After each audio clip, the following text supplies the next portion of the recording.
Her hands were shaking so badly she could barely hold the rope, and the mermaid's eyes, wide with terror, locked onto hers as blood seeped from the gash on her silver tail, staining the mud beneath her.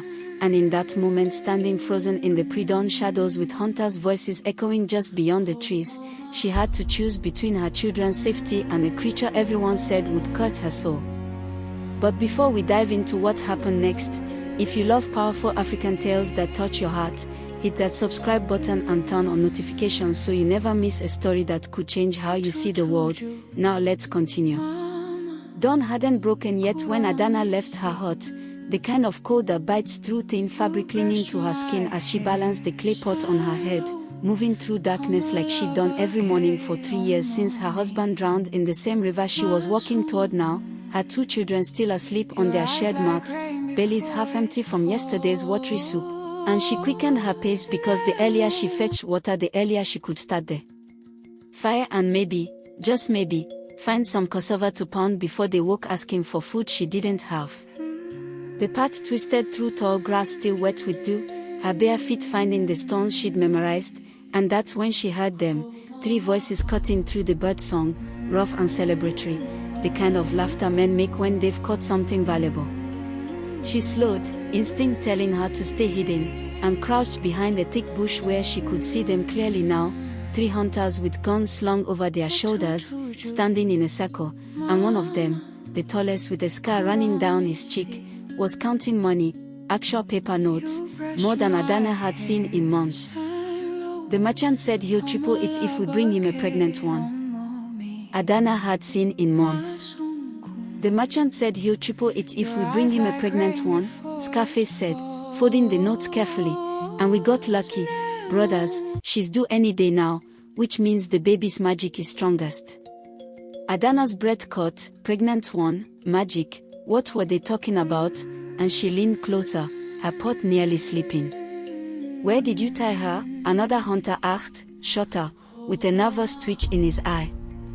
By the old bamboo grove, near the bend, Scarface replied, bound her tight, she's not going anywhere, we'll come back after sunrise when the merchant's ready. They laughed again and walked away toward the village, their boots crunching on dry leaves, and Adanna stayed frozen, her mind racing, a pregnant woman tied in the bamboo grove, tied like an animal, left to wait for men who talked about her like merchandise. She should go home, she should mind her business, she should think about her children, but her feet were already moving, not toward the river, but toward the bamboo grove, her heart pounding so loud she could hear it in her ears. The grove appeared through the mist, tall stalks swaying gently, and there, slumped against the largest trunk, was something that made Adanna's knees buckle. A woman? No, not quite, her upper body bare except for strands of river grass clinging to her skin, her long black hair tangled and wet, but below her swollen belly where legs should have been, a tail, scaled and shimmering even in the dim light, silver like moonlight on water, and it was bleeding, a deep gash near the fin, dark blood pooling in the mud. The mermaid's eyes opened slowly, too weak to lift her head, and when she saw Adanna, tears spilled down her cheeks. Please, her voice was barely a whisper, cracked and desperate, please, my baby, they'll cut us open. Adanna wanted to run, every story she'd ever heard screamed at her to run, mermaids steal souls, mermaids drown children, mermaids bring curses, but this wasn't a monster, this was a mother, bleeding and bound, begging for her child's life. Adanna's hands moved before her mind could stop them, fingers fumbling with the thick rope that cut into the mermaid's wrist, the knots impossibly tight, and behind her the forest was waking up, birds calling louder, light creeping through the trees, which meant people would start moving soon, which meant the hunters could come back early, and her fingers were slipping on the wet rope, nails breaking as she pulled and twisted. Hurry, the mermaid breathed, her whole body trembling, and Adanna could see now that she wasn't just bleeding from her tail, there were bruises on her arms, purple and fresh, handprints where they'd grabbed her, dragged her from the water, and rage, sudden and hot, flooded through Adanna's chest because she knew what it felt like to be powerless, to be at the mercy of men who saw you as less than human.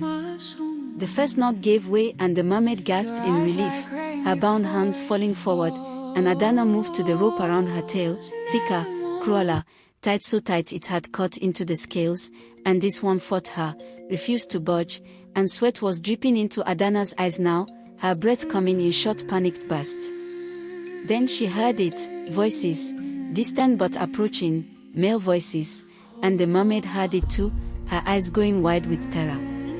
"Leave me," she whispered urgently, "save yourself, please."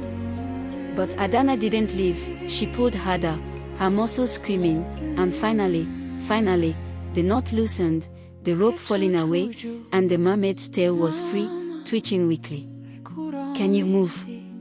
Adanna asked, already knowing the answer. The mermaid was too weak, too injured, and the voices were getting closer. She could make out words now. "Check the bamboo grove first."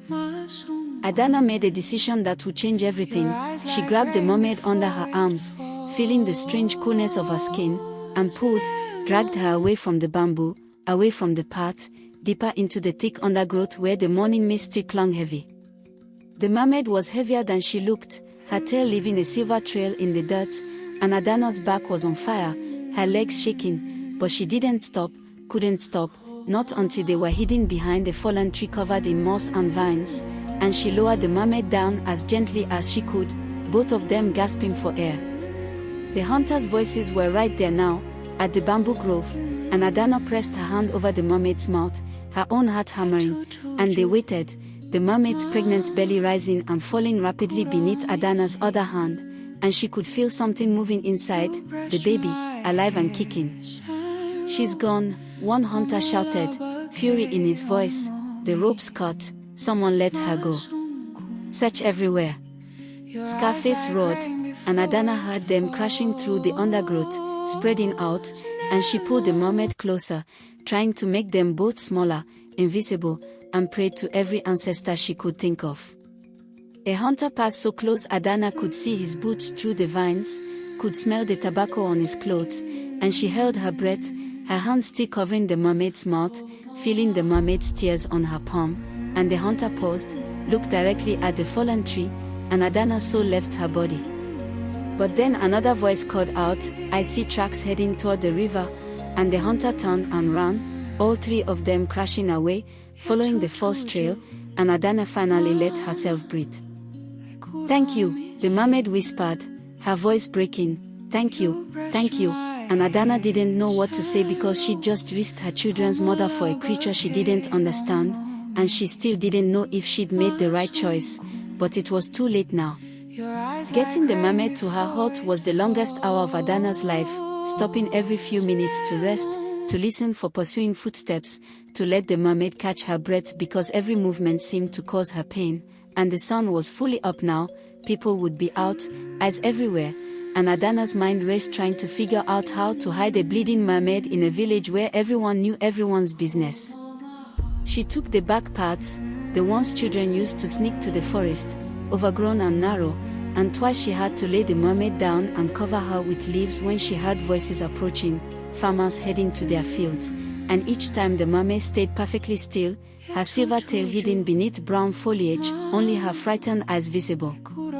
Finally, Adanna's small hut came into view, the crooked door, the sagging roof, and she'd never been so grateful to see it, and she pushed the door open with her hip, dragging the mermaid inside, and her daughter Chisholm was awake, sitting on the mat rubbing her eyes. The child's mouth opened in a scream, but Adanna was faster, her hand covering Chisholm's mouth. "Shoo, baby, shoo, it's okay, Mama needs you to be very quiet, can you do that?" Chisholm's eyes were huge, staring at the tail, the scales, the pregnant belly, but she nodded slowly, and Adanna removed her hand. "What is that, Mama?" Chisholm whispered, her voice tiny and scared. "Someone who needs help," Adanna said firmly, lowering the mermaid onto her own sleeping mat, the only soft surface in the hut, and the mermaid groaned, her hand going to her wounded tail, blood still seeping slowly. Adanna's son Kolechi was still asleep somehow, his small body curled in the corner, and she was grateful because one shocked child was enough. "Chisholm, bring me the clean cloth from the basket and the herbs I dry by the window," Adanna instructed, moving into the role she knew, caretaker, healer, the things she'd done when her husband was sick, before the river took him. The mermaid's eyes followed Adanna's movements, still wary, still afraid, and Adanna knelt beside her. I'm going to clean your wound, it will hurt, I'm sorry. You've already done more than I could ask, the mermaid said, her voice stronger now, richer, like water flowing over stones. My name is Neka. Adanna paused, surprised, because somehow she hadn't expected the mermaid to have a name that sounded like her own, like her neighbor's, like she was just another woman. I'm Adanna, she replied, dipping the cloth in cool water Chisholm brought, and began cleaning the gash on Neka's tail, the scales parting beneath her touch, revealing pale flesh beneath, and Neka hissed in pain but didn't pull away. Why did they hit you? Chisholm asked quietly, sitting cross-legged nearby, her fear giving way to curiosity. Neka's hand moved to her belly, protective, because men think magic lives in our babies. They sell us to merchants who cut us open looking for treasures that don't exist the way they think. They kill us for stories and greed. Adanna's hand stilled, the cloth dripping red water. Your baby, is it? She, Neka corrected softly. She's a girl, I can feel her, and she's strong, but if those men find us. She didn't finish, didn't need to. They won't, Adanna said, surprising herself with the certainty in her voice, and she continued cleaning, applying the herbs her mother taught her, the ones that stop bleeding and fight sickness, and Neka's tail slowly stopped bleeding, the scales seeming to seal themselves once they were clean. Kelechi woke up then, sat up, saw the mermaid, and instead of screaming he crawled closer. Mama, is she a fish? I'm a person, Neka said gently, just different from you. And somehow that satisfied him, the way children accept the impossible easier than adults, and he sat beside his sister, both of them watching Adanna walk. But then they heard it, a knock at the door, hard and demanding, and a man's voice, open up, we're searching every house. Adanna's blood turned to ice and she looked at Neka who was trying to sit up, panic in her eyes, and there was nowhere to hide. The hut was one room, barely furnished, and a pregnant mermaid with a silver tail couldn't exactly blend in. The knock came again, harder. I said open up. Adanna's mind raced and then she saw it, the old storage basket in the corner, large enough to hold yams during harvest, and she grabbed it, dumping out the few withered vegetables inside. Get in, she whispered urgently to Neka. I can't fit, Neka started, but Adanna was already helping her, folding her tail, and mermaids must be more flexible than humans because Neka's tail bent in ways that should have been impossible, curling beneath her, and Adanna pushed her into the basket, draping her own wrapper over the top just as the door burst open. 3 men pushed inside, not the hunters from before but village enforcers, and their eyes swept the small space, seeing Adanna standing by the basket, her 2 children sitting quietly on the mat, the room poor and humble and seemingly innocent. We're looking for a mermaid, the leader said, a stocky man with small eyes. Hunters say someone freed her. You see anything unusual this morning? Adanna's heart was hammering so hard she was sure they could hear it, but she forced her face to stay calm, confused even. A mermaid? In our village? That's... She laughed, a little too high. That's a strange thing to say. The man's eyes narrowed, not buying it completely, and he moved around the room, kicking at the mat, looking behind the water pot, and he was moving toward the basket and Adanna stepped in front of it. Sir, please, that's our food storage, we have so little already. He paused, looking at her threadbare clothes, her thin children, the roof with visible holes, and something in his face shifted, pity maybe, or just the recognition that she was too poor to be involved in anything valuable. If you see anything strange, you report it immediately, he said, turning toward the door, and the other men followed. Of course, sir, Adanna said, her voice steady even as her legs shook, and she watched them leave, waiting until their footsteps faded completely before rushing to the basket and pulling off the wrapper. Neka was curled impossibly tight, her face pale, gasping for air, and Adanna helped her out, the mermaid unfolding slowly, her tail trembling. That was close, Neka breathed, too close. They'll come back, Adanna said, the realization hitting her hard. They'll search again, and next time they might look more carefully. Then I need to leave, Neka said, trying to push herself up, and Adanna saw the determination in her face fighting against the weakness in her body. "You can barely move," Adanna argued. "Your tail is still healing, and your baby will die if we're caught," Neka finished, her voice breaking, and tears spilled down her cheeks again. "I won't let them cut her out of me. I won't." Chisholm started crying then, quiet tears, and Kelechi hugged his sister, both children scared by the tension they didn't fully understand, and Adanna felt the weight of too many lives depending on her children, this mermaid mother, an unborn baby who belonged to two worlds. "One more day," Adanna said finally. "Rest one more day, let your strength return, and tonight I'll take you back to the river." Neka looked at her for a long moment, reading her face, and then nodded slowly. "One more day." But they both knew one day could be forever if the hunters found them first. Night fell like a blanket, heavy and dark, and Adanna waited until the village was truly asleep, no lamplight in windows, no voices carrying on the wind, before she whispered to Neka, "It's time." The mermaid had spent the day regaining strength, eating the small portions Adanna could spare, and her tail looked better, the gash healing with a speed that seemed almost magical, the scales knitting back together, though she was still weak, still pale, her pregnant belly making every movement difficult. Adanna had wrapped her in a large cloth, covering her tail completely, and now she bent down. "I carry you on my back, hold on tight." Neka wrapped her arms around Adanna's neck, her weight settling heavily, and Adanna stood, her legs shaking, remembering the last time she'd carried something this heavy, her husband's body from the river 3 years ago, and she pushed the memory away, focused on moving forward. The children were asleep, she'd made sure of it, giving them the last of the palm wine diluted with water to make them drowsy, and she slipped out of the hut into the night, Neka's cool skin against her back, her breath warm on Adanna's neck. The path to the river was treacherous in darkness, roots waiting to trip her, holes hidden in shadows, and Adanna moved slowly, carefully, every step deliberate, listening for any sound that meant danger.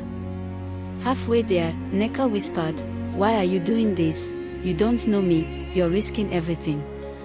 Adanna didn't answer immediately, focused on navigating around a fallen branch, and then she said quietly, 3 years ago my husband drowned in the river, and I screamed for help, and no one came. Everyone was too afraid of the current, too afraid for themselves, and I watched him die alone." She felt Neka's arms tighten around her. "I won't be the person who walks away," Adanna continued, her voice thick with emotion. "I won't be the one who chooses safety over someone's life, not again." They walked in silence after that, the river sound growing louder, water rushing over rocks, and finally the bank appeared, moonlight reflecting off the dark surface, and Adanna lowered Neka gently at the water's edge. The mermaid's tail touched the water and something changed. The scales brightened, seeming to absorb the moonlight, and color returned to her face, strength flowing back visibly, and Adanna watched in wonder. "The water heals us," Neka explained, sliding further in, and the wound on her tail was closing completely now, disappearing as if it had never been. "We can't survive long on land, we weaken, but in water we are whole again." She was waist deep now, her pregnant belly floating, and she turned to look at Adanna, tears streaming down her face. "You saved us, you saved my daughter, how do I repay a debt like that?" "You don't," Adanna said simply, "you just live, you raise your baby, that's enough." Neka reached out and took Adanna's hand, pulling her closer to the water's edge, and she placed Adanna's palm on her belly, and Adanna felt it, the baby kicking, strong and alive, and it was the most beautiful thing she'd felt since her own children moved inside her. "If she's a girl," Neka said softly, "I'll name her Adanna, so I never forget." Adanna's throat closed with emotion, unable to speak, and she just nodded, tears falling freely now, and Neka pulled her into an embrace, cold river water soaking Adanna's clothes, but she didn't care. "I'll never forget you," Neka whispered fiercely, "never, and in our world, deaths of life are sacred, they echo through water and time, you see." Before Adanna could ask what that meant, Neka released her and slipped fully into the water, her tail moving powerfully now, healed and strong, and she swam to the center of the river where the moonlight was brightest, and she turned one last time, raising her hand in farewell, and then she dove beneath the surface, disappearing, only ripples remaining. Adanna stood there for a long time, shivering in her wet clothes, staring at the spot where Neka had vanished, feeling strangely empty and full at the same time, and then she turned and walked home, not knowing that everything was about to change. 7 days passed like normal days, Adanna fetching water at dawn, pounding cassava, trying to feed her children with too little, and she didn't tell anyone about the mermaid, kept the secret locked tight in her heart, and sometimes she'd walk to the river and wonder if it had all been a dream, if Neka was real or just her loneliness taking shape. On the 7th night, Adanna woke to strange sounds, music almost high and beautiful, coming from outside, and she sat up, her heart racing, and moved to the door, opening it slowly. The moonlight was bright, brighter than normal, and there in front of her hut, gleaming impossibly, were 3 large shells, each one the size of a water pot, their surfaces iridescent, swirling with colors that shouldn't exist, pearl and gold and deep ocean blue, and they were humming, vibrating with some internal music. Adanna approached slowly, her bare feet on cold earth, and she knelt beside the shells, touching one gently, and it opened beneath her hand like a flower blooming, revealing inside treasures that made her breath stop, gold coins, dozens of them, more wealth than she'd seen in her entire life, and pearls, real sea pearls, large and perfect, and wrapped in silk cloth something else, a necklace made of scales, silver scales that could only be from one source, Neka's tail, arranged in a pattern that caught moonlight and threw it back in patterns like water moving.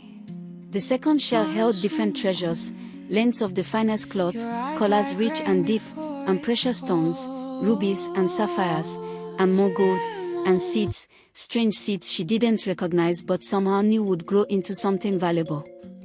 The third shell was heaviest, filled with coral, rare red coral that merchants traveled months to find, and beneath it a carved piece of whalebone with words etched in a language Adanna couldn't read but understood anyway, for the mother who saved a mother, may you never know want again.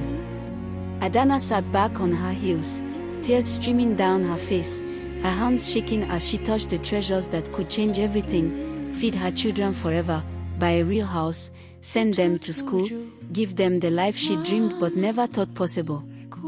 She looked toward the river, toward where Neka had disappeared 7 days ago, and whispered, "Thank you," knowing somehow the words would reach her, carried on water and moonlight. The next morning, Adanna began selling the treasures carefully, quietly, to merchants in distant towns, never selling too much at once, never drawing attention, and slowly her life transformed. She bought a larger hut, then a real house with a solid roof, she bought good food and her children's bellies were finally full, she bought clothes that didn't have holes, and she invested in a small trading business, using Neka's gift wisely, multiplying it. People in the village talked, of course they talked. How did poor Adanna suddenly become wealthy? They whispered, and some said she'd found buried treasure, others said she'd married a secret rich man, and a few, the suspicious ones, said she'd made a deal with spirits, and they weren't entirely wrong. But Adanna never explained, just smiled mysteriously and continued building her new life, and she taught her children the truth, the whole story, made them promise to always help those in need, no matter how strange, no matter how dangerous, because kindness echoes, it comes back, sometimes in ways you never expect. Years later, when Chisholm was grown with children of her own, she'd tell them about the night the shells appeared, about the mermaid her mother saved, and her children would listen with wide eyes, believing and not believing, the way all the best stories are received. And sometimes, on very clear nights when the moon was full, Adanna would walk to the river, now an old woman, her hair white and her back bent, and she'd sit on the bank and sing the lullaby Neka had hummed in her hut during that one long day, and the water would ripple in response, disturbed by nothing visible, and Adanna would smile, knowing she wasn't alone, knowing the death of life had bound her to something greater than herself, and she'd never regretted it, not for a single moment. If this story touched your heart, if it reminded you that kindness matters even when it cost you everything, share it with someone who needs to remember that.